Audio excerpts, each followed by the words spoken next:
السلام علیکم ورحمۃ اللہ وبرکاتہ۔ بسم اللہ الرحمن الرحیم، والصلاة والسلام علی سیدنا و مولانا محمد وعلی آلہ واصحابہ اجمعین، اما بعد۔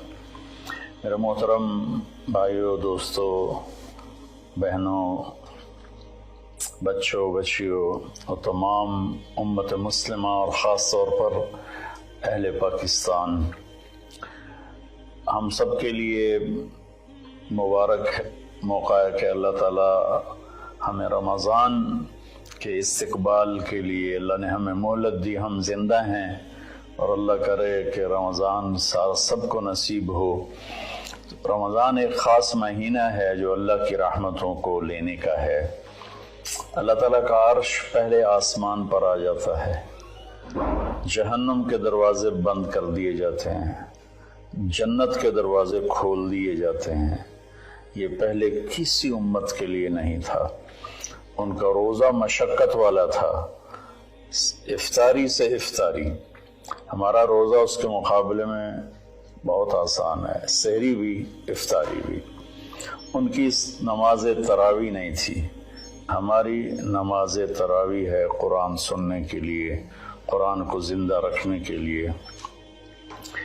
تو اللہ تعالیٰ کی طرف سے اعلان ہوتا ہے، 24 گھنٹے دن رات یہ اعلان ہوتا ہے، هل من مستغفر فاغفر له، هل من تائب فاتوب علیہ، هل من سائل فاعطیہ۔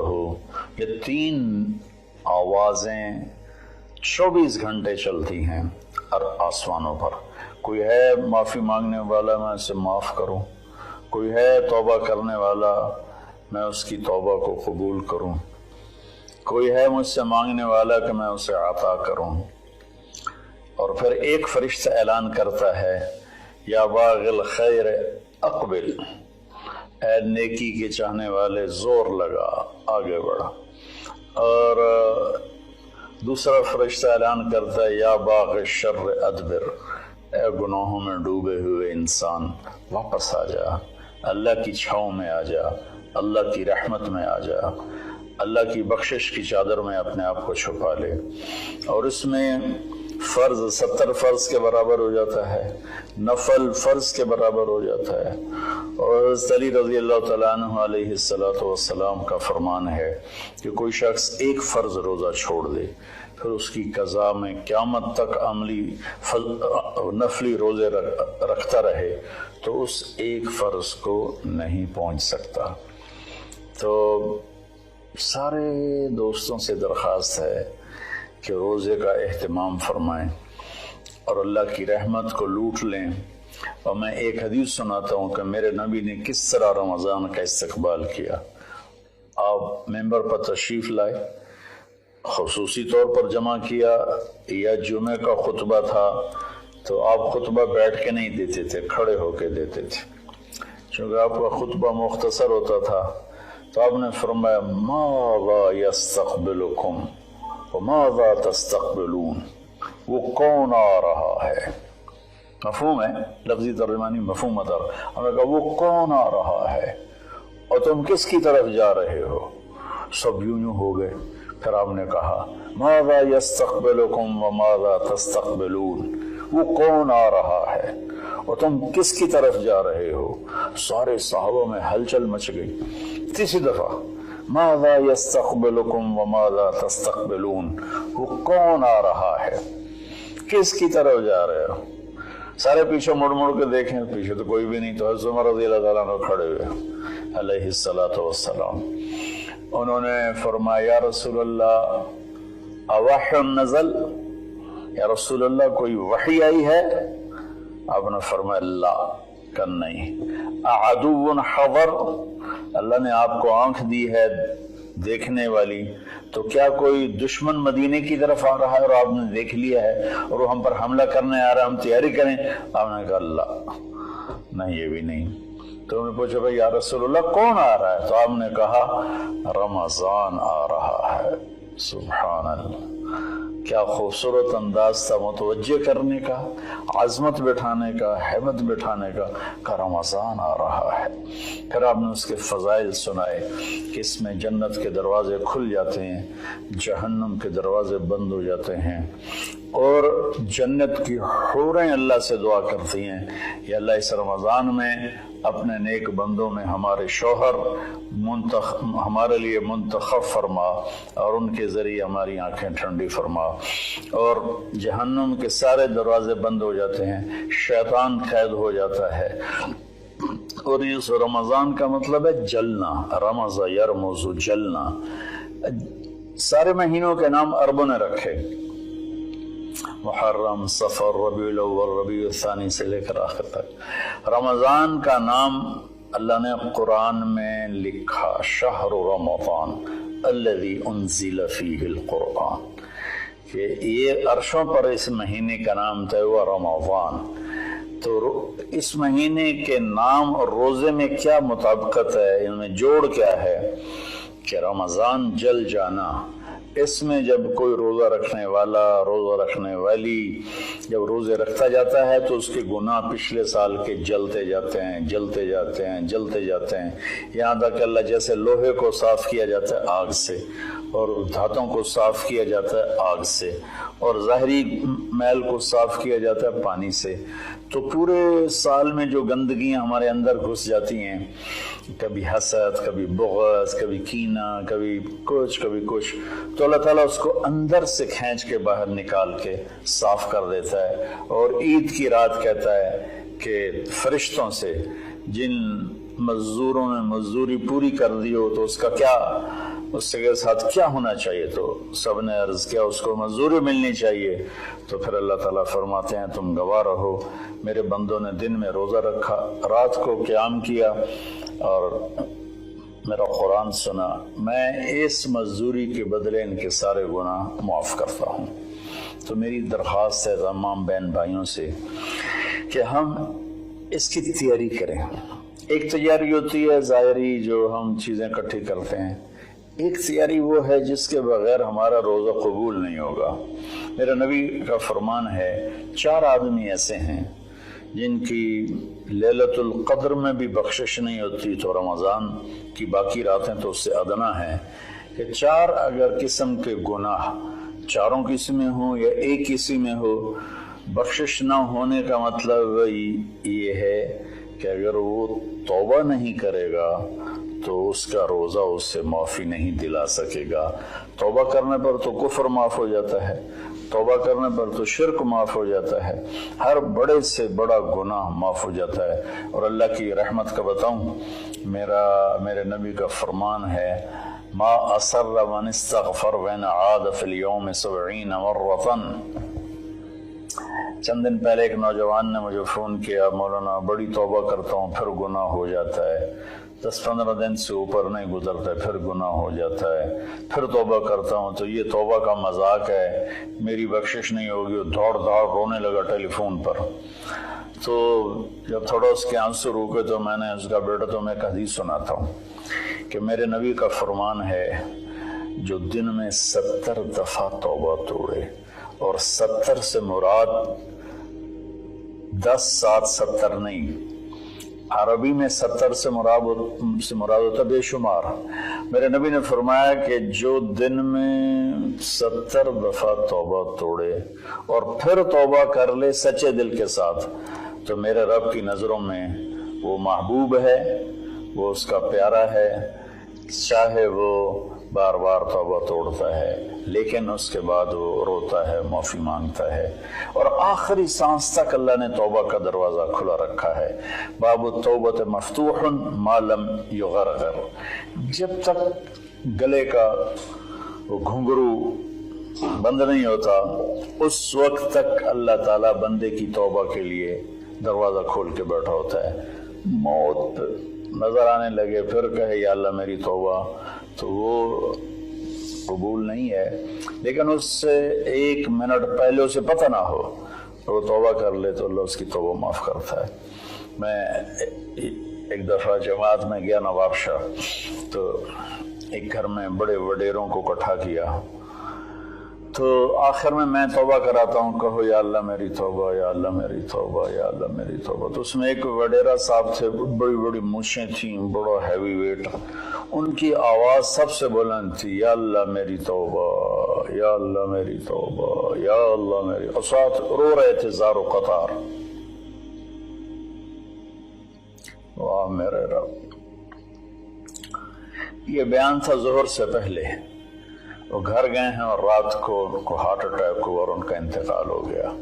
ساری زندگی نافرمانی میں تھی۔ مجھے لوگوں نے بتایا کہ وہ بڑے کوئی اچھا زندگی کا رخ نہیں تھا، لیکن میں یقین سے کہتا ہوں کہ اس دن کی ان کی توبہ نے ان کو اللہ کی بارگاہ میں محبوب بنا دیا، مقرب بنا دیا۔ تو میں صرف 4 باتیں ہیں میرے بھائی بہنوں۔ ایک ہے مدمن خمر، جو مستقل شرابی ہو اور شراب کا عادی ہو، اس کی رمضان کے روزے سے بخشش نہیں ہوتی۔ عاق لوالدیہ، جو والدین کو پرزے کر دے۔ والدین کا اونچا بول کبھی کبھی بولا جاتا ہے، کبھی بدتمیزی ہو جاتی ہے، اس کو نافرمانی نہیں کہتے۔ جو اپنے والدین کے دل کے ٹکڑے آنکھ پھاڑنے کو کہتے ہیں۔ یہاں اللہ تعالیٰ نے، اللہ کے نبی نے نافرمانی کا لفظ استعمال نہیں کیا، بلکہ حقوق کا مطلب کسی چیز کو پھاڑ کے پرزے کر دینا۔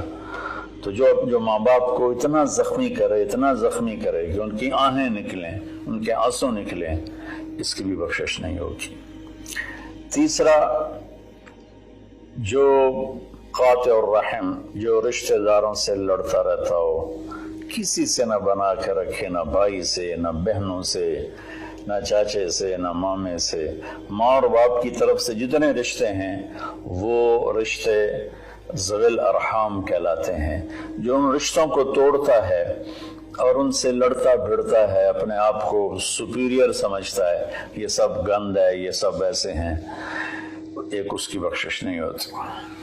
اور چوتھا ہے المشاحن، جو دل میں کسی کے لیے بغض پالتا ہو، نفرت رکھتا ہو، حسد رکھتا ہو۔ المشاحن کا لفظ ان ساری چیزوں پر ہے۔ تو میرے بھائی بہنوں، اس میں جو چیز سب سے زیادہ عام ہے نا، وہ آخری ہے۔ ہر آدمی شرابی نہیں ہے، اللہ کا فضل ہے، کروڑوں مسلمانوں نے کبھی شراب کو دیکھا بھی نہیں ہے۔ ہر آدمی ماں باپ کا نافرمان نہیں ہے، ہر آدمی اپنے رشتہ داروں سے لڑا ہوا نہیں ہے، لیکن ہر آدمی اپنے دل میں کسی نہ کسی کا بغض پالے بیٹھا ہے، کسی نہ کسی کی نفرت لیے بیٹھا ہے، کسی نہ کسی کا حسد لیے بیٹھا ہے، کسی پر غصہ لیے بیٹھا ہے۔ یہ چونکہ انسان کی فطرت ہے کہ وہ منفی چیزوں کی طرف جلدی جاتا ہے، نیگیٹیویٹی کی طرف ایسے جاتا ہے جیسے پانی اوپر سے نیچے، اور پازیٹیو چیزوں کی طرف جانا مشکل ہوتا ہے جیسے نیچے سے اوپر جانا۔ تو اس میں پھر آدمی پھسل جاتا ہے۔ ایک اس ہمارے سوشل میڈیا نے اس طرح نفرت پھیلا دی ہے، جھوٹی باتیں کر کے، جھوٹے عنوان لگا کر۔ تو میری گزارش ہے سارے بہن بھائیوں سے، ہم رمضان کی تیاری کریں۔ کیا تیاری کریں؟ ہم اللہ نہ کرے کوئی شرابی ہو، کوئی ہے تو اللہ کے واسطے توبہ کر لے۔ اللہ نہ کرے کہ کوئی ماں باپ کا نافرمان ہو، ہیں بہت سے ہیں، کوئی ہیں تو وہ توبہ کر لیں۔ اللہ نہ کرے کوئی رشتہ داروں سے لڑتا رہتا ہو، کوئی ہے تو وہ توبہ کر لیں۔ میرا رب نہ کرے کہ ہمارے دلوں میں میل ہو، ہم اپنی میل کو صاف کر لیں۔ میرے نبی نے فرمایا کہ اے میرے بیٹے انس، میری ایک عظیم الشان سنت ہے، میں شارٹ کٹ کر کے بتا رہا ہوں، اگر تو اس پہ قابو پا گیا تو جنت میں میرا ساتھی بن جائے گا۔ اور وہ یہ ہے کہ اس دل کو پوری دنیا کے انسانوں کے کھوٹ سے پاک کر دے۔ لیس فی قلبک غش لأحد فافعل۔ تو اس آخری مضمون پر میں گزارش کرتا ہوں، اپنی بات بھی ختم کرتا ہوں، کہ ہم ایک دوسرے کو معاف کریں۔ چونکہ ہمارا ملک تقسیم ہے بہت سے طبقات میں، مذہب کے نام پر بھی بے شمار طبقات ہیں اور نفرت سے بھرے ہوئے ہیں، سیاست کے نام پر بے شمار طبقات ہیں، نفرت سے بھرے ہوئے ہیں، قوم کے نام پر، زبان کے نام پر، اور باہمی آپس